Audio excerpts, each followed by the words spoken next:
ಎಲ್ಲರಿಗೂ ನಮಸ್ಕಾರ. ಇವತ್ತು diffuse pattern air transplantation results ಬಗ್ಗೆ ಸ್ವಲ್ಪ ಮಾಹಿತಿ ಕೊಡೋಣ ಅಂತ ಈ ವಿಡಿಯೋ ಮಾಡಿದ್ವಿ. ಆಲ್ರೆಡಿ ಈ ಟಾಪಿಕ್ ಮೇಲೆ ಬಹಳ ವಿಡಿಯೋಸ್ ಮಾಡಿದ್ವಿ, ಬಟ್ ಇದು ಸ್ವಲ್ಪ ಕನ್ಫ್ಯೂಸಿಂಗ್ ಟಾಪಿಕ್ ಯಂಗ್ಸ್ಟರ್ಸ್ಗೆ. ಅದಕ್ಕೆ ಮತ್ತೆ ಮತ್ತೆ ಜಾಸ್ತಿ ವಿಡಿಯೋಸ್ ಮಾಡಿದ್ರೆ ಸ್ವಲ್ಪ ಅವ್ರಿಗೆ ಐಡಿಯಾ ಬರುತ್ತೆ ಅಂತ ಉದ್ದೇಶ ಕಾರಣಕ್ಕೆ ಸುಮ್ಮನೆ ವಿಡಿಯೋಸ್ ಮಾಡಿದ್ರೆ ವೇಸ್ಟು. ಆ ತರಹ ಪೇಷಂಟ್ಗೆ ಟ್ರಾನ್ಸ್ಪ್ಲಾಂಟ್ ಮಾಡಿ ರಿಸಲ್ಟ್ಸ್ ತೋರಿಸಿದ್ರೆ ಸ್ವಲ್ಪ ಇನ್ನೂ ಇಂಟ್ರೆಸ್ಟಿಂಗ್ ಇರುತ್ತೆ ಅಂತ ಒಂದು ಐಡಿಯಾಕ್ಕೋಸ್ಕರ ಈ ವಿಡಿಯೋ ಮಾಡಿದ್ವಿ.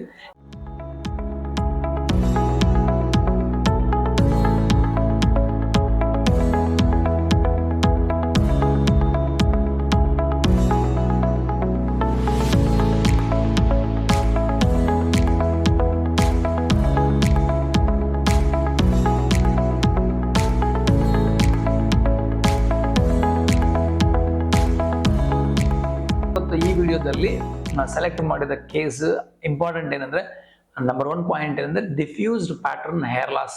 ಇವರಿಗೆ ಡಿಫ್ಯೂಸ್ ಪ್ಯಾಟರ್ನ್ ಬಾಲ್ನೆಸ್ ಅಂತ ಹೇಳ್ಬೋದು. ಈಗ ಡಿಫ್ಯೂಸ್ ಪ್ಯಾಟರ್ನ್ ಬಾಲ್ನೆಸ್ ಅಂದ್ರೆ ಏನಂದ್ರೆ, ಹೇರ್ ಫುಲ್ ಡೆನ್ಸಿಟಿ ಇರಲ್ಲ, ಕಡಿಮೆ ಆಗುತ್ತೆ. 50%, 60%, 70% ಹೇರ್ ಹೋಗಿರ್ತದೆ. ಅಲ್ಲಿ ಸ್ವಲ್ಪ 20-30% ಮಾತ್ರ ಡೆನ್ಸಿಟಿ ಇರುತ್ತೆ. ಅದು ಡಿಫ್ಯೂಸ್ಡ್ ಪ್ಯಾಟರ್ನ್ ಬಾಲ್ನೆಸ್ ಅಂತ ಹೇಳ್ತೀವಿ. ಆದ್ರೆ ಇಂಪಾರ್ಟೆಂಟ್ ಏನಂದ್ರೆ, ಬ್ಯಾಕ್ ಸೈಡ್ ಡೋನರ್ ಮಾತ್ರ ಥಿಕ್ ಇರುತ್ತೆ. In case back side donor thick ಇಲ್ಲ, ಅದನ್ನು ಥಿನ್ ಆಗಿದೆ ಅಂದ್ರೆ ಅರ್ಥ ಏನು? ಅದು ಡಿಫ್ಯೂಸ್ಡ್ ಅನ್ಪ್ಯಾಟರ್ನ್ ಬಾಲ್ನೆಸ್. ಆದ್ರೆ ಇವತ್ತು ನಾವು ಡಿಸ್ಕಸ್ ಮಾಡೋದು ಡಿಫ್ಯೂಸ್ಡ್ ಪ್ಯಾಟರ್ನ್ ಬಾಲ್ನೆಸ್ ಬಗ್ಗೆ. ಸೊ ಅದು ಕನ್ಫ್ಯೂಸ್ ಮಾಡ್ಕೋಬಾರದು. ಪ್ರೊವೈಡೆಡ್, ಈಗ ಇಂಪಾರ್ಟೆಂಟ್ ಈ ಕೇಸಲ್ಲಿ ಇಂಪಾರ್ಟೆಂಟ್ ಏನಂದ್ರೆ, 25-26 ಇಯರ್ಸ್ ಒಳಗೆ ಯಂಗ್ಸ್ಟರ್ಸ್ ಇರೋರು ಡಿಫ್ಯೂಸ್ ಪ್ಯಾಟರ್ನ್ ಬಾಲ್ನೆಸ್ ನಲ್ಲಿ ಟ್ರಾನ್ಸ್ಪ್ಲಾಂಟೇಷನ್ ಹೋಗಬಾರ್ದು. ಏನಕ್ಕಂದ್ರೆ ಅಂತ ಕೇಸಲ್ಲಿ ಟ್ರಾನ್ಸ್ಪ್ಲಾಂಟೇಷನ್ ಮಾಡಿದ್ರೆ ಅವ್ರಿಗೆ ಫರ್ದರ್ ಹೇರ್ ಫಾಲ್ ಆಗುತ್ತೆ, ಮತ್ತೆ ಫ್ಯೂಚರ್ದಲ್ಲಿ ಇದು ಮಾತ್ರ ಇರುತ್ತೆ, ಮತ್ತೆ ಡೆನ್ಸಿಟಿ ಇರಲ್ಲ. ಅದಕ್ಕಾಗಿ ಇದು ಬಹಳ ಇಂಪಾರ್ಟೆಂಟ್ ಸ್ಟೆಪ್. ಸೊ ಅದಕ್ಕಾಗಿ ಡಿಫ್ಯೂಸ್ ಪ್ಯಾಟರ್ನ್ ಬಾಲ್ನೆಸ್ ಇರೋರು, ನನಗೆ ಗೊತ್ತು, ಅವ್ರು ಸ್ವಲ್ಪ ಡಿಪ್ರೆಷನ್ ಬರ್ತದೆ, ಸ್ವಲ್ಪ ಅಪ್ಸೆಟ್ ಆಗಿರ್ತಾರೆ, ಬಹಳ ಮೆಡಿಕೇಶನ್ಸು ಎಲ್ಲ ಯೂಸ್ ಮಾಡಿರ್ತಾರೆ ಆಲ್ರೆಡಿ. ಆದ್ರೂ without taking consultation from an expert opinion, expert surgeon ಹತ್ರ ಕನ್ಸಲ್ಟೇಷನ್ ತಗೊಂಡು ಆದ್ಮೇಲೆ ಸರ್ಜರಿ ಮಾಡೋಕೆ ಸಾಧ್ಯ ಇದೆಯಾ, ಇಲ್ಲಾಂದ್ರೆ ಮಾಡಿದ್ರೆ ಚೆನ್ನಾಗಿ ಬರುತ್ತೆ, ಅಲ್ಲಿ ಡಿಸ್ಕಸ್ ಮಾಡಿಕೊಂಡು ಪ್ರೋಸ್ ಅಂಡ್ ಕಾನ್ಸ್ ಏನು ಡಿಸ್ಕಸ್ ಮಾಡಿದ ತಕ್ಷಣ ಮಾತ್ರನೇ ನಾವು ಹೇರ್ ಟ್ರಾನ್ಸ್ಪ್ಲಾಂಟೇಷನ್ಗೆ ಹೋಗಿ. ಇಂಥ ಪೇಷಂಟ್ಸ್ ಅವರು ನಮಗೆ ಹೇರ್ ಫಾಲ್ ಆಗಿದೆ ಅಂತ ಎಲ್ಲ ಮೆಡಿಸಿನ್ಸ್ ಎಲ್ಲ ಟ್ರೈ ಮಾಡಿದ್ದೀನಿ, ನಾನು ಡೈರೆಕ್ಟ್ ಆಗಿ ಟ್ರಾನ್ಸ್ಪ್ಲಾಂಟ್ಗೆ ಹೋಗ್ತೀನಿ ಅಂದ್ರೆ ಡೈರೆಕ್ಟ್ ಕಾಸ್ಟ್ ಟೆಸ್ಟ್ ಅಂತ ಕೇಳ್ತಾರೆ. ಅವಾಗ ಏನಾಗುತ್ತೆ ಅಂದ್ರೆ, ನಿಮ್ ಟ್ರಾನ್ಸ್ಪ್ಲಾಂಟೇಷನ್ ಮಾಡಬೇಕಾ ಇಲ್ವಾ, ಮಾಡಿದ್ರೆ ಹೇರ್ ಬರುತ್ತಾ, ಅದೆಲ್ಲ ಅವ್ರು ಹೇಳೋದಿಲ್ಲ. ಅದಕ್ಕಾಗಿ ಫಸ್ಟ್ ಕನ್ಸಲ್ಟೇಷನ್ ತಗೊಂಡು ಇದರಲ್ಲಿ ಏನು ಪ್ರೋಸ್ ಇದೆ, ಏನು ಕಾನ್ಸ್ ಇದೆ ಅಂತ. ಸಪೋಸ್ ಈ ಪೇಷಂಟ್ದಲ್ಲಿ ನಾವೀಗ ತೋರಿಸ್ತಾ ಇದ್ದ ಪೇಷಂಟ್ಗೆ ಏಜ್ 43 ಇಯರ್ಸ್, ಅದರಿಂದ ಅವ್ರ ಫ್ಯಾಮಿಲಿಯಲ್ಲಿ ಮೇಲ್ ಪ್ಯಾಟರ್ನ್ ಬಾಲ್ನೆಸ್ ಇದೆ, ಬಟ್ ಇವರಿಗೆ ಡಿಫ್ಯೂಸ್ ಪ್ಯಾಟರ್ನ್ ಬಾಲ್ನೆಸ್ ಆಗಿದೆ. ಅಂದ್ರೆ ಬ್ಯಾಕ್ ಸೈಡ್ ಸಖತ್ ಡೆನ್ಸಿಟಿ ಇದೆ.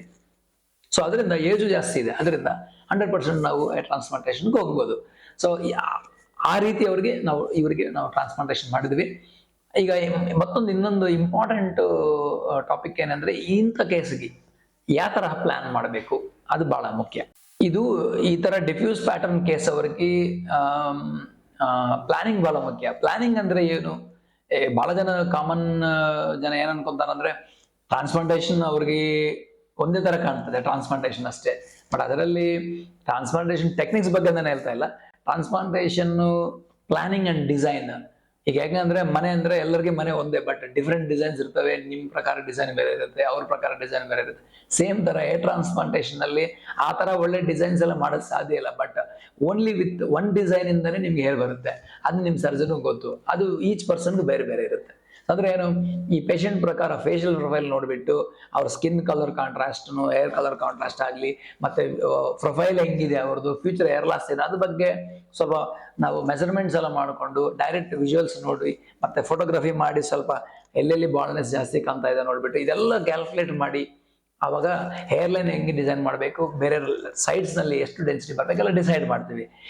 ಈ ಪೇಷಂಟ್ಗೆ ಪ್ಲಾನಿಂಗ್ ಏನಕ್ಕೆ ಮುಖ್ಯ ಅಂದ್ರೆ, ನೋಡಿದ್ರೆ ಎಲ್ಲ ಕಡೆ ಬಾಲ್ನೆಸ್ ಕಾಣ್ತಾ ಇದೆ, ಬಟ್ ಎಲ್ಲಿ ಇಂಪ್ಲಾಂಟ್ ಮಾಡಿದ್ರೆ ಪರ್ಫೆಕ್ಟ್ ಡೆನ್ಸಿಟಿ ಬರುತ್ತೆ ಅಂತ ಹೇಳೋದು ಬಹಳ ಕಷ್ಟ. ಅದಕ್ಕೆ ಎಕ್ಸ್ಪರ್ಟ್ ಹ್ಯಾಂಡ್, ಪ್ಯಾಷನೇಟ್ ಸರ್ಜನ್ ಬೇಕು ನಿಮ್ಗೆ. ಈ ಪೇಷಂಟ್ಗೆ ಪ್ಲಾನ್ ಮಾಡುವಾಗ frontal hair line hair transplant ಮಾಡ್ಬೇಕಂತ ಡಿಸೈನ್ ಮಾಡಿ ಪ್ಲಾನ್ ಮಾಡಿದ್ವಿ. Lateral side, left to right side ನೋಡಿದ್ರೆ ಅಲ್ಲಿ ಗ್ಯಾಪ್ ಇದೆ ಫುಲ್ಲು, ಅಲ್ಲಿನೂ ಹೇರ್ ಟ್ರಾನ್ಸ್ಪ್ಲಾಂಟ್ ಮಾಡಲೇಬೇಕು. ಅಲ್ಲಿ ಆಂಗ್ಯುಲೇಷನ್ಸ್ ಬೇರೆ ಇದೆ, ಫ್ರಂಟ್ ಆಂಗ್ಯುಲೇಷನ್ಸ್ ಬೇರೆ ಇದೆ. ಸೊ ರೈಟ್ ಬೇರೆ ಇದೆ, ಲೆಫ್ಟ್ ಬೇರೆ ಇದೆ. ಅದೆಲ್ಲ ನಾವು ಬಿಫೋರ್ ಟ್ರಾನ್ಸ್ಪ್ಲಾಂಟೇಷನ್ ಮಾರ್ಕ್ ಮಾಡಿಕೊಂಡು ಪ್ಲಾನ್ ಡಿಸೈನ್ ಮಾಡ್ಕೋಬೇಕು. ಮತ್ತೆ ಇವ್ರಿಗೆ ಇನ್ನೊಂದು ಪ್ರಾಬ್ಲಮ್ ಏನು, ಬ್ಯಾಕ್ ಸೈಡ್ ಇಂದ ವರ್ಟೆಕ್ಸ್ ಏರಿಯಾನಲ್ಲಿ ಟಾಪ್ ಏರಿಯಾನಲ್ಲಿ ನೋಡಿದ್ರೆ ಕ್ರೌನ್, ಅಲ್ಲಿನೂ ಏರಿಲ್ಲ, ಅಲ್ಲಿನೂ ಮಾಡಬೇಕು. ಸೊ ಇದು ಅಷ್ಟು ಸಿಂಪಲ್ ಕೇಸ್ ಅಲ್ಲ, complex case. Because of the diffuse pattern ಇಂದ ಕಾಂಪ್ಲೆಕ್ಸ್ ಕೇಸ್ ಆಗಿದೆ. ಅದರಿಂದ ಸುಮ್ಮನೆ ಎಲ್ಲ ಕಡೆ ನಾವು ಒಂದು ಗ್ರಾಫ್ಸ್ ಎಲ್ಲ 5,000 ಸಾವಿರ ಇಂಪ್ಲಾಂಟ್ ಮಾಡಿದ್ರೆ ಏನು ರಿಸಲ್ಟ್ ಬರಲ್ಲ. ಅದರಿಂದ ಪರ್ಫೆಕ್ಟ್ ಆಗಿ ಡಿಸೈನ್ ಮಾಡಿ ಎಲ್ಲೆಲ್ಲಿ ಡೆನ್ಸಿಟಿ ಬರಬೇಕು, ಎಲ್ಲಿ ಸಿಂಗಲ್ ಗ್ರಾಫ್ಸ್ ಬರಬೇಕು, ವಾಟ್ ಇಸ್ ದ ಆಂಗ್ಯುಲೇಷನ್ಸ್ ಏನು ಪರ್ಫೆಕ್ಟ್ ಮಾಡಿದ್ರೇನೆ ನಮಗೆ ಒಂದು ಕರೆಕ್ಟ್ ಡೆನ್ಸಿಟಿ ಬರೋದು. ಈ ಪೇಷಂಟ್ ಆ ಥರ ರಿಸಲ್ಟ್ಸ್ ಮಾಡಿ ಕಲಿಸಿದೀವಿ. 10 months ಆದಮೇಲೆ ಇವ್ರಿಗೆ ಡೆನ್ಸಿಟಿ ನೋಡಬೇಕು, ಸಖತ್ ಡೆನ್ಸಿಟಿ ಬಂದಿದೆ. 100% ಯಾರಿಗೆ ಗೊತ್ತಾಗೋದಿಲ್ಲ ಟ್ರಾನ್ಸ್ಪ್ಲಾಂಟ್ ಮಾಡಿದೀವಿ ಅಂತ. ಇದೊಂದು ಮುಖ್ಯ ವಿಷಯ. ಮತ್ತೆ ಟ್ರಾನ್ಸ್ಪ್ಲಾಂಟ್ ಮಾಡ್ಕೊಂಡ್ರೆ ಎಲ್ಲರೂ ಕೇಳಿದ್ರೆ ಟ್ರಾನ್ಸ್ಪ್ಲಾಂಟ್ ಅಂತ ಕೇಳಿದ್ರೆ ಐಡೆಂಟಿಫೈ ಮಾಡಿದ್ರೆ ಅದು ವೇಸ್ಟ್ ಟ್ರಾನ್ಸ್ಪ್ಲಾಂಟ್ ಅಂತ ಅರ್ಥ. ಸೊ ಯಾರಿಗೆ ಗೊತ್ತಾಗಬಾರ್ದು, ಯಾರಿಗೂ ನಿಮ್ಮ ಸರ್ಜನ್ಗೆ ನಿನಗೆ ಬಿಟ್ಟರೆ ಯಾರಿಗೆ ಗೊತ್ತಾಗಬಾರ್ದು. ಆಫ್ಟರ್ 8 months ಅಷ್ಟು ನ್ಯಾಚುರಲ್ ಆಗಿರಬೇಕು. ಇವ್ರು ನೋಡಿ ನ್ಯಾಚುರಲ್ ಏರ್ಲೈನ್ ನೋಡಿ ಪರ್ಫೆಕ್ಟ್ ಇದೆ. ಲೆಫ್ಟ್ ಸೈಡ್ ನೋಡಿ, ರೈಟ್ ಸೈಡ್ ನೋಡಿ, ಈವನ್ ಕೂಮಿಂಗ್ ಟೆಸ್ಟ್ ಮಾಡಿ top view, vertex view under flash camera ಆ ಥರ ಡೆನ್ಸಿಟಿ ಬರ್ಬೇಕಂದ್ರೆ ಅಷ್ಟು ಈಸಿ ಅಲ್ಲ. ಇದು ಬೆಸ್ಟ್ ಕ್ಯಾಮಫ್ಲೈಸಿಂಗ್ ಟೆಕ್ನಿಕ್ ನಲ್ಲಿ ಮಾಡಿದ್ವಿ. ಸೊ ವಟೆಕ್ಸ್ ಏರಿಯಾನಲ್ಲಿ ನೋಡಿ ಕಂಪ್ಲೀಟ್ ಕವರ್ ಆಗಿದೆ. So that is the reason ಇಲ್ಲಿ ನಾಟ್ ಓನ್ಲಿ ಸಿಂಪಲ್ ಟ್ರಾನ್ಸ್ಪ್ಲಾಂಟ್ ಮಾಡಿಲ್ಲ, ಒಂದು ಆರ್ಟಿಸ್ಟಿಕ್ ಹ್ಯಾಂಡ್, ಒಂದು ಎಕ್ಸ್ಪರ್ಟೈಸ್ ಹ್ಯಾಂಡ್, ಎಕ್ಸ್ಪೀರಿಯನ್ಸ್ ಇಂದ ಎಲ್ಲಿ ಮಾಡಿದ್ರೆ ಏನು ಬರುತ್ತೆ ಅಂತ ಗೊತ್ತಾಗಿ ನೀಟಾಗಿ ಡಿಸೈನ್ ಮಾಡಿದ್ವಿ. ಅದರಿಂದ ಇವರಿಗೆ ಪರ್ಫೆಕ್ಟ್ ರಿಸಲ್ಟ್ಸ್ ಬಂದಿದೆ. ಇನ್ ದ ಕೇಸ್ಗೆ ಏನಾದರೂ ಫ್ಯೂಚರ್ನಲ್ಲಿ 5-6 ವರ್ಷ ಆದಮೇಲೆ ಹೇರ್ ಹೋದ್ರೂ ಸೆಕೆಂಡ್ ಟೈಮ್ ಮಾಡೋ ಅವಕಾಶ ಇರುತ್ತೆ ಆರಾಮಾಗಿ. ಇನ್ನು 15-20 years ಅವ್ರಿಗೆ ಏನೂ ಆಗೋದಿಲ್ಲ. ಸೊ ಅದರಿಂದ ಈಗ ಬ್ಯಾಕ್ ಸೈಡ್ ಗ್ರಾಫ್ಟ್ಸ್ ತಗೊಂಡು ಯಾರಾದ್ರೆ ಬ್ಯೂಟಿಫುಲ್ ಆಗಿ ಯುಟಿಲೈಸ್ ಮಾಡ್ಕೊಂತಾರೋ ಆ ಥರ ಯುಟಿಲೈಸ್ ಮಾಡಬೇಕಿಲ್ಲ ಅಂದ್ರೆ ವೇಸ್ಟ್ ಆಗುತ್ತೆ ರಾ ಮೆಟೀರಿಯಲ್, ಅವಾಗ ಒಳ್ಳೆ ರಿಸಲ್ಟ್ಸ್ ಬರುತ್ತೆ ಅಂತ ಒಂದು ಎಕ್ಸಾಂಪಲ್ ಈ ಕೇಸ್. ಕನ್ಕ್ಲೂಷನ್, ಈ ವಿಡಿಯೋದಿಂದ ಕನ್ಕ್ಲೂಷನ್ ಏನಂದ್ರೆ, ಇಂಪಾರ್ಟೆಂಟ್ ಪಾಯಿಂಟ್ ನೋಡೋದು ಏನಂದ್ರೆ, ಡಿಫ್ಯೂಸ್ ಪ್ಯಾಟರ್ನ್ ಬಾಲ್ನೆಸ್ ಇರೋರು ಇದೆಲ್ಲ ನಾವು ಹೇಳ್ಬೋದು, ಬಟ್ ಪೇಷಂಟ್ಗೆ ಅರ್ಥ ಆಗೋದಿಲ್ಲ ಯಾವ್ದು ಡಿಫ್ಯೂಸ್ ಪ್ಯಾಟರ್ನು, ಯಾವ್ದು ಡಿಫ್ಯೂಸ್ ಅನ್ ಪ್ಯಾಟರ್ನು, ಯಾವ್ದು ಮೇಲ್ ಪ್ಯಾಟರ್ನ್ ಅಂತ. ಕನ್ಸಲ್ಟೇಷನ್ ಅಲ್ಲಿ ಗೊತ್ತಾಗುತ್ತೆ.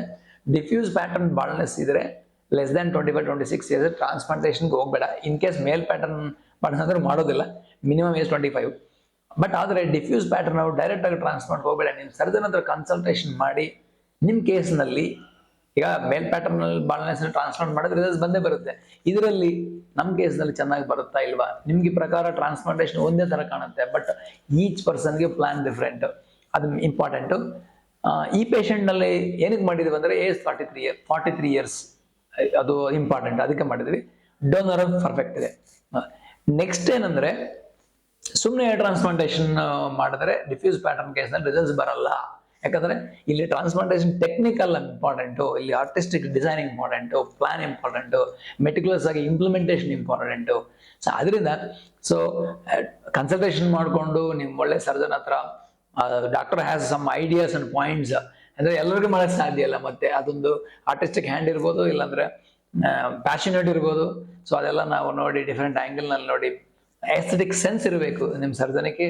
ನೋಡಿದ ತಕ್ಷಣ ಇದು ಚೆನ್ನಾಗಿದೆ ಇಲ್ವಾ ಅಂತ ಎಸ್ಥೆಟಿಕ್ ಸರ್ಜನ್ಗೆ ಆ ಸೆನ್ಸ್ ಇರುತ್ತೆ. ಸೊ ಅಂಥವ್ರ ಹತ್ರ ಹೋಗಿ ಕನ್ಸಲ್ಟೇಷನ್ ತಗೊಂಡು ಟ್ರಾನ್ಸ್ಪ್ಲಾಂಟೇಷನ್ ಮಾಡಿಕೊಂಡ್ರೆ ಒಳ್ಳೇದು. ಡೌಟ್ ಏನು ಬಂದ್ರೂ ಡೈರೆಕ್ಟ್ ಆಗಿ ನಿಮಗೆ ಅವಕಾಶ ಇದ್ದರೆ ಡಾಕ್ಟರ್ ಹತ್ರ ಭೇಟಿ ಮಾಡೋ ಅವಕಾಶ ಇದ್ರೆ ಆರಾಮಾಗಿ ಮಾಡಿಕೊಂಡು ಡಿಸ್ಕಷನ್ ತಗೋಬೋದು. ಅದರಲ್ಲಿ ಏನು ತಪ್ಪಿಲ್ಲ. ಯಾಕಂದ್ರೆ ಟ್ರಾನ್ಸ್ಪ್ಲಾಂಟೇಷನ್ ಡಿಲೇ ಮಾಡೋರು ಏನೂ ಆಗೋದಿಲ್ಲ. ಸೊ ಅದು ಮೇನ್ ಕನ್ಕ್ಲೂಷನ್ ಈ ವಿಡಿಯೋನಲ್ಲಿ.